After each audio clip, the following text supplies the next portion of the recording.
Я решил переночевать в заброшенном доме лесника, который находится среди густого леса.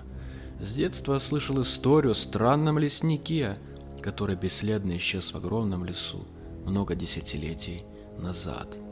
Местные легенды гласят, что его иногда можно увидеть ночью стоящего у ворот на кладбище, после чего кто-то в деревне обязательно скоропостижно умирал. Мне предстояло проехать десятки километров по полевым дорогам, чтобы найти ту одну, которая ведет к тому самому проклятому дому. Но давайте по порядку.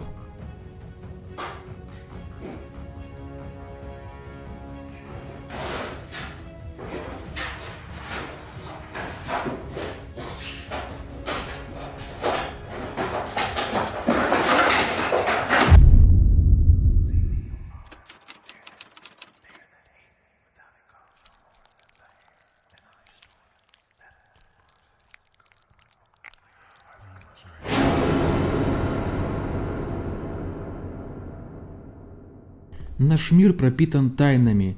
Люди всегда пытались найти объяснение каким-то странным и неизвестным событиям. Этот интерес нашел свое отображение и в кинематографе. Вы, наверное, уже не представляете себе кино без боевиков, триллеров или элементов ужаса. Но что если реальный мир гораздо страшнее, чем кино? Ведь в кино те или иные события происходят под чутким руководством режиссера, ассистентов, видеооператоров. Но вот в мире есть такие места, где настоящий ужас – это не выдумка, а страшная реальность. И, увы, это не кино. Я отправился в самый жуткий лес, посреди которого стоит заброшенный дом лесника. О нем ходит большое количество разных легенд, и одна страшнее другой. Мне все же удалось найти двух людей, которые пожелали остаться анонимными. Именно эти люди мне и подтвердили те самые страшные истории, о которых я слышал еще с самого своего детства. Я очень кропотливо планировал эту поездку, изучал местность, нашел на карте этот самый дом. Я даже для этого купил себе автомобиль, чтобы доехать туда и в случае чего вовремя покинуть место. Я планировал, что все пойдет так, как я хотел, но у кого-то другого были совсем иные планы.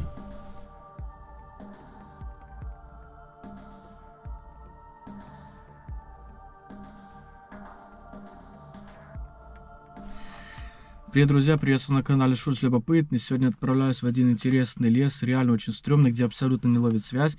Если мне сегодня повезет, я все-таки для вас найду эту избушку лесника, которую я обещаю для вас снять вот уже более 3 лет. Сейчас моя колымага поедет вперед, и я надеюсь, что все там будет хорошо. Свою поездку в неизвестность я начал на закате солнца. Мне предстояло проехать около 50 километров до леса.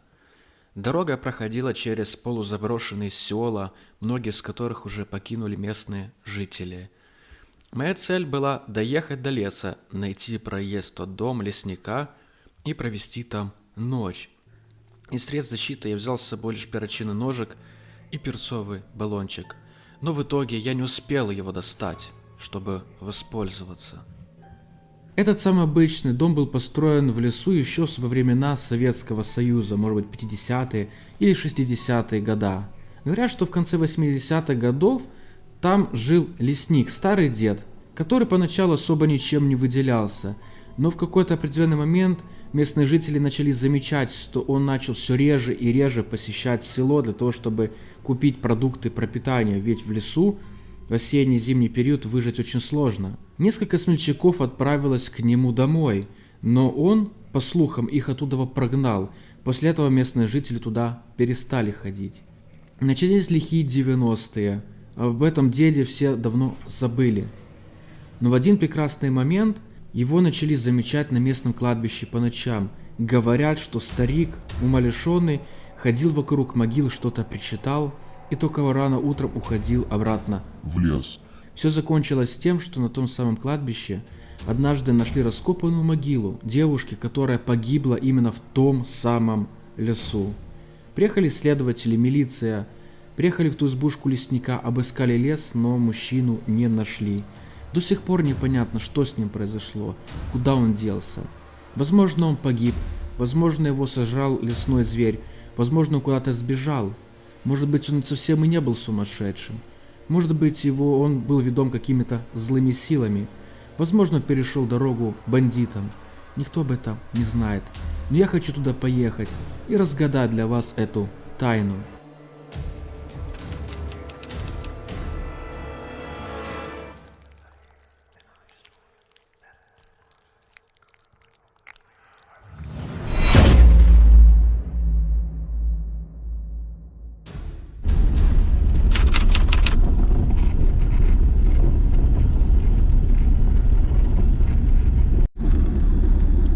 Смотрите, там на горизонте что-то есть, какие-то огни. Вероятнее всего, это уборка полей, там комбайны ездят. Сейчас будем проезжать мимо, посмотрим. Так, ребята, вот стали, пропускаем фуру. Какая-то огромная машина едет. Зерновоз или что он возит? Зерно везет с полей. Будем сейчас дальше ехать. Все, друзья, спускаюсь к лесу. У меня задача сейчас спуститься вниз, найти проход в сторону избушки лесника. Дорога очень крутая, тормоза еле держат, надеюсь, все будет хорошо. Не знаю, видит камера, не видит, внизу поле есть, а сверху уже лес непроглядный. Ребята, видите, в общем, да, еду я по стерне какой-то. Ой, неудобно мне и камерой управлять, и одной рукой рулить. Сейчас буду искать въезд в избушку лесника. Ладно, ребят, я уже подключусь, когда подъеду. Реклама. Друзья, вы когда-нибудь задумывались, каково это быть блогером? Каково это путешествовать, общаться с разными другими успешными людьми и при этом зарабатывать достаточно хорошие деньги? Смотрите, я решил сейчас запустить свой первый курс по обучению YouTube. На курсе я поделюсь всеми своими знаниями, которые я сам знаю, которые я сумел накопить за последние 2 года, что я занимаюсь YouTube каналом. Уже очень скоро в моем телеграм-канале стартуют уроки. А для моих подписчиков по промокоду Шульц будет скидка минус 50%. Оплатить вы можете любым для вас доступным образом, поэтому не тратьте свое время попусту. Присоединяйтесь к рядам блогеров, становитесь успешными и финансово независимыми. Срочно кликай по ссылке в комментарии, переходи в канал, там мы с тобой обязательно увидимся и лично пообщаемся.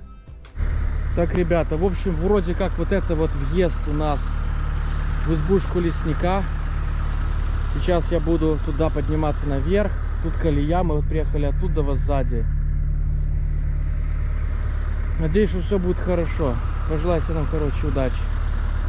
Вернее, мне.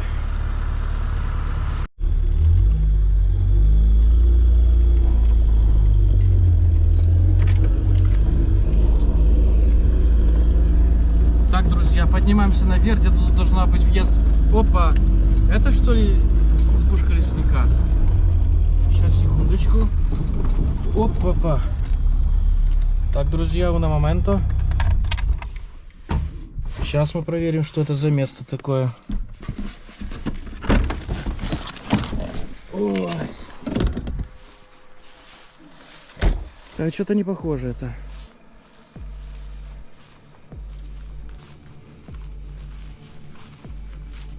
Ну реально стоит на опушке леса столик, где люди могут кушать.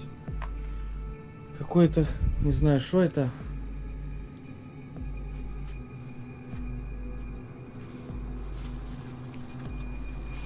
Есть колодец, мусорка, столы всякие. Но это явно не избушка лесника, и, скорее всего, надо будет ехать дальше. Написано: будь обережний з вогнем у лісі. Колодец давно уже не использовался, видите, птицы тут накидали. Ладно, друзья, буду ехать сейчас дальше. Там вроде как должен быть спуск вниз.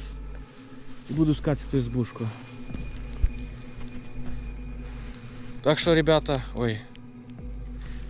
буду ехать дальше. Стрёмно, начало 12-го. Не знаю, что будет дальше. Короче, ребят, чтобы вы понимали, это выезд с этой вот непонятной ерунды. Я очень надеюсь, что эта дорога меня приведет хоть куда-то. Ой-ой-ой-ой-ой-ой-ой. У меня еще не было таких походов. О, выехали такие. Так, ребята, мы приехали. Видите, вот эта колея. Вот она. И колея ведет прямо туда в лес. И по ней уже, наверное, лет 20-25 никто не ездил. Я сейчас, ребята, туда буду отправляться.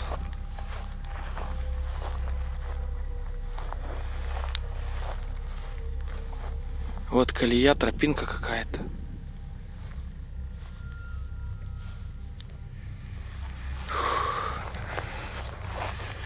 Надеюсь, что все будет хорошо.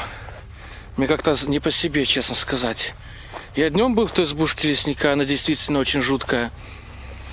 И страшная с ней история связана, то, что человек там работал, в 90-х пропал без вести. Говорят, что он начал сходить с ума и вроде как стал сторониться людей, перестал с ними общаться и в итоге пропал. Непонятно, пропал он там из-за своих каких-то психических болезней или он перешел дорогу бандитам 90-х. Кстати, тут какая-то есть натоптанная тропинка. Возможно, там сейчас кто-то ночует. И мне бы не хотелось бы там кого-то сейчас встретить. Друзья, иду по еле видной тропинке в лес. Пока что в лесу тишина гробовая. Никого не слышно, не видно. Между крапивы вот есть маленькая тропинка, протоптанная кем-то.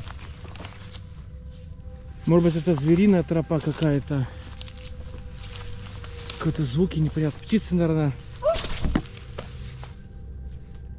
Это что это, ребят? Напишите в комментариях, если вы знаете, что за ночная птица издает такие звуки. Блин, как тут идти? Куда идти? Наверное, попробуем сюда и пролезть. Видите, ребята, как заросла колея? Ничего не видно. Капец. Ой-ой-ой-ой. Так, друзья, мы пришли уже на какую-то полянку. Явно тут когда-то был двор. Я пока ничего не вижу.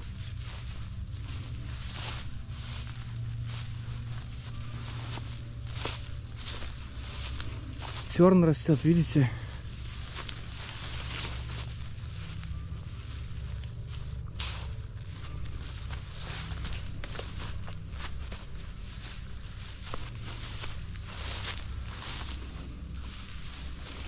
Фу, лисицей пахнет.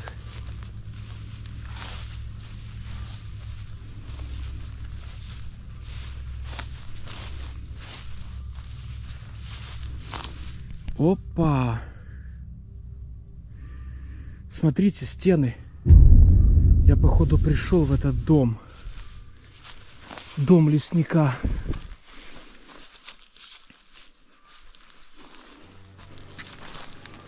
Ё-моё. Смотрите. Обалдеть. Вокруг вообще ничего нету. Смотрите. Что тут есть у нас, посмотрим. Какой-то там сарай вроде есть. Скамейка. Ребята, на этой скамейке лет 25-30 назад сидел человек, курил папиросу, теперь она полностью развалилась. Это место не дает ни единого признака жизни. Так, на пузо болит, уже кушать хочу. Смотрите, ребята.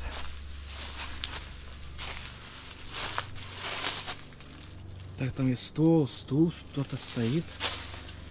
Давайте будем пытаться сюда войти, что ли.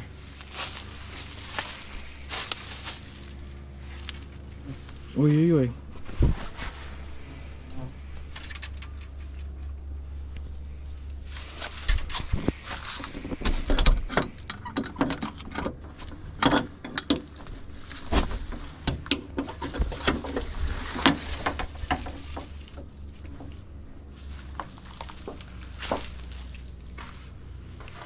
Фу, тут так воняет, так душно. И тут явно не было ни электричества, ничего, нет ни выключателей. Абсолютно ничего. Какие-то кровати с древние, еще советские, можете видеть. Как-то так. Да, дом, ребята, почти полностью заброшенный. Вернее, не почти, а полностью. И встречает нас вот такая вот красивая полотенце. Жир какой-то недоеденный. Понятно, думаю, что тут жили люди. Фу, блин. Хотя, кстати, в принципе, ребят, это еще достаточно съедобный жир нутряк, смалец, типа. На вкус он вообще не воняет.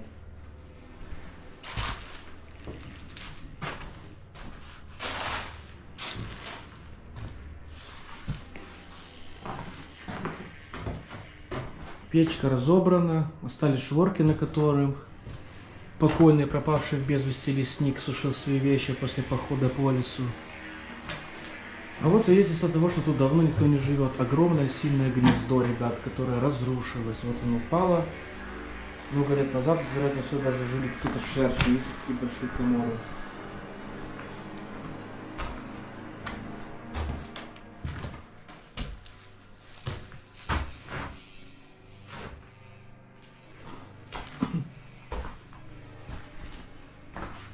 Батарейки какие-то старые, смотрите. Pleo Max, Heavy Duty Energy, очень-очень старые и вообще-то ботинки, возможно, того лесника, ну, может быть, современные, не знаю. Но дом застекленный, на чердаке непонятно, что есть, какие-то шмотки, роба чья-то, возможно, кто-то ночевал. Военная форма или нет, не пойму. Когда я сел монтировать это видео, я заметил одну большую странность. Самый длинный видеоролик, который я снял в том доме со своей главной камерой, который весил 16 гигабайт, почему-то не открывался. При открытии выбивалась ошибка. Я пытался восстановить это видео с помощью разных платных программ, но, к сожалению, мне удалось восстановить лишь небольшой фрагмент. Но есть и хорошая новость. Моя вторая камера, которая стояла на подоконнике, записала все. К сожалению, часть материала безвозвратно утеряна. Но вы сможете увидеть то, что там происходило. А если что-то будет непонятно, я буду вам комментировать это закадровым голосом. Уже заканчивая монтаж видео, я вспомнил, что 1,5 года назад я был в этом доме лесника, но только днем.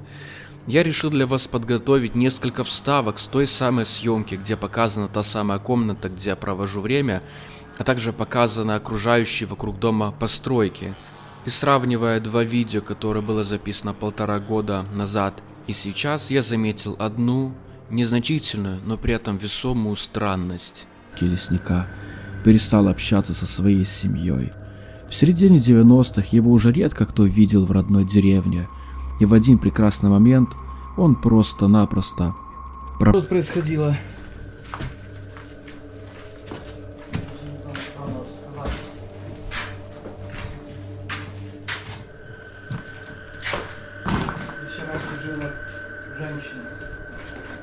На этой врезке вы видите ту самую комнату, в которой происходили те жуткие события. Если вы внимательно присмотритесь, то вы увидите, что возле стола нет стула.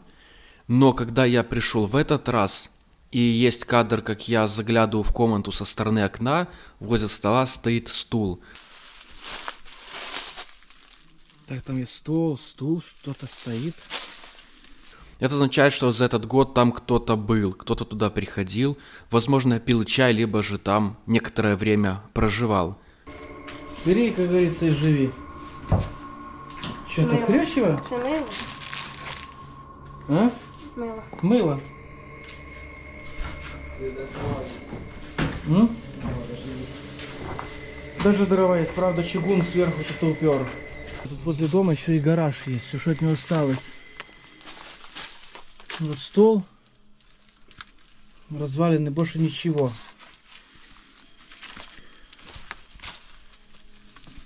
Короче, время не щадит ничего, все уничтожено, все разбито, к сожалению. Вот такие вот дела. Что ж, мы наконец-то побывали в избушке лесника. Она достаточно в неплохом сохране, очень мрачная, стрёмная.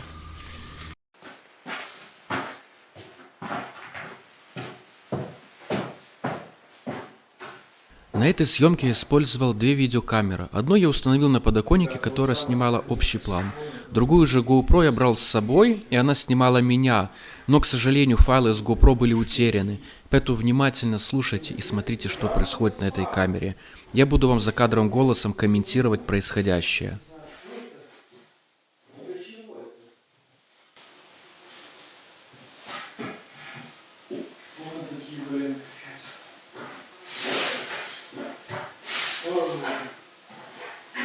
Ребята, я сяду, пересижу немножечко, перекурю.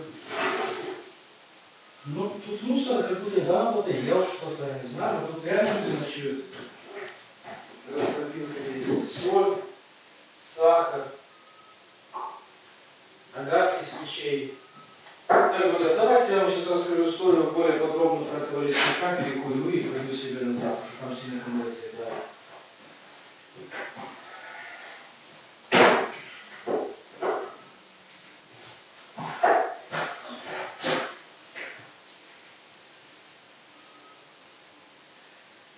Так, ребята, 12 час ночи, я в доме лесника вокруг, фонарик мой. Камеру ночного видения там поставил, чтобы она смотрела. Короче, история такова, что раньше была профессия лесничий, который осматривал эти заказники, то есть леса. Проверял тут, чтобы их не вырубывали, не было пожаров, контролировали популяцию животных.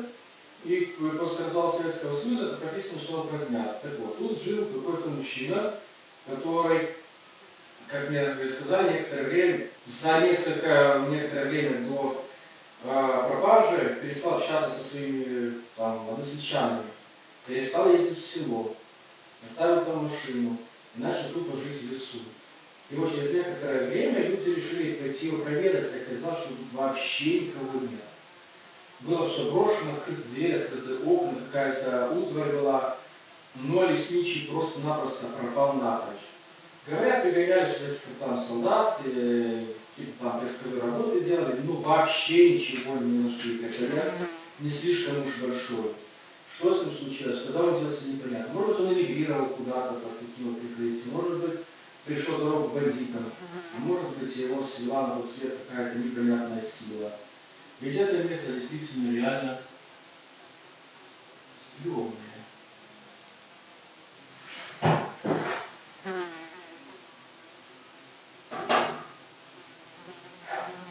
Слышали?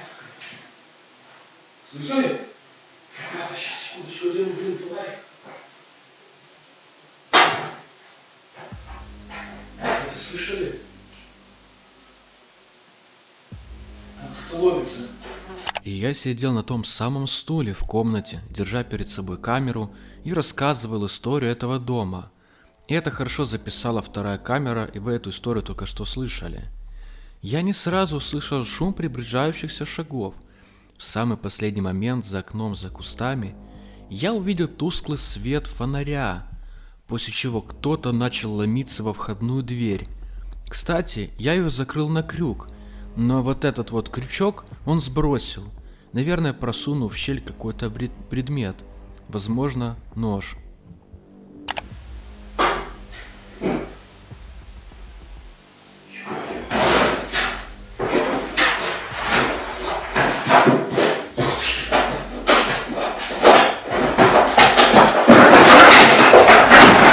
Вы слышали, кто-то ломится?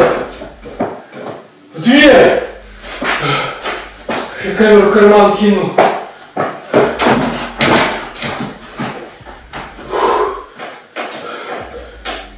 Уйди!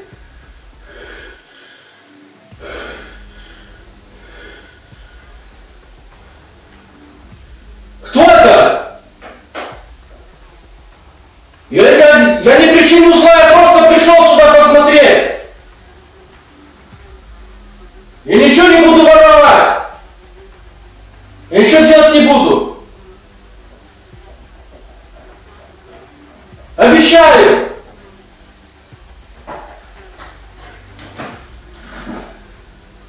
Черт, что можно взять? Ни хрена нету.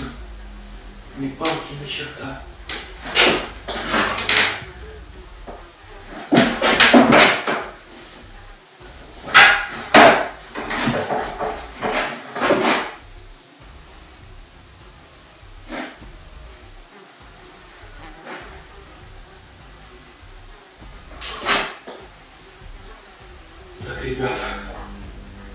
лесники, кто-то в другую сторону ушли, не знаю.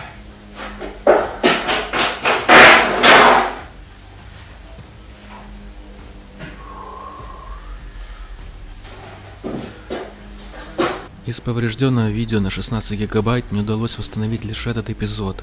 Выйдя в коридор, я увидел открытую дверь и принял единственное верное решение – это быстро ее закрыть, так как я понимал, что этот непонятный человек, возможно, пошел за подкреплением. И вообще непонятно, что он и что он тут делает.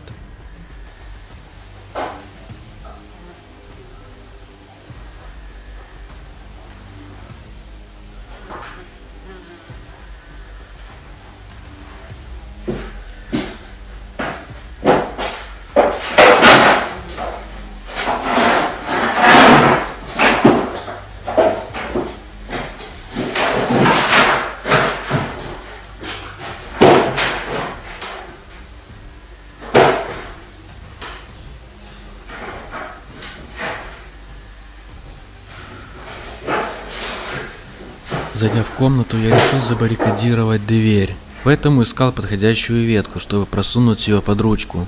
Шум, который вы сейчас слышите, это я его издаю, потому что в попыхах перебираю поленья, лежащие возле печки.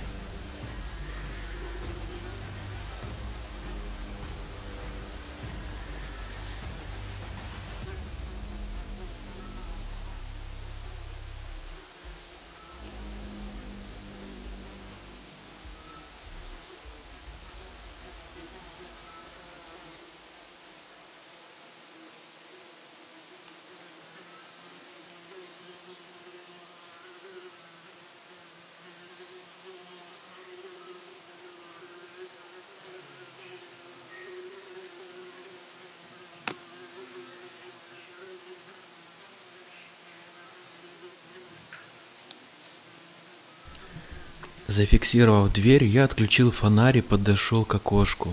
Тот шепот, которого слышать, это мой разговор на камеру. Я видел, как свет фонаря ушел в другую сторону, очень медленно и не спеша. Вероятнее всего, к другой стороне леса также есть колея к этому дому, и, возможно, она до сих пор действующая. Если вы помните, я показывал тропинку, которая вела к дому. Возможно, на чердаке кто-то ночевал. Или я привлек внимание непонятных людей, которые тут что-то делали. Теперь мне оставалось лишь благополучно добежать до своей машины.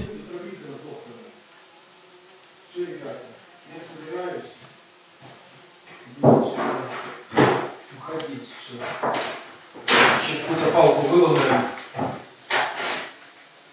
Вроде никого нету. Все, ребята, пошли. Мне удалось благополучно выйти из дома, и отойдя метров 70, я услышал сзади стук в двери. Кто-то вошел все-таки в дом, но я уже был далеко. К сожалению, технические неполадки не позволили мне показать вам все события от первого лица. И я надеюсь, что, подготовившись еще лучше, я приеду сюда повторно, чтобы поставить один интересный эксперимент. Извините, если я вас разочаровал. Спасибо вам за просмотр.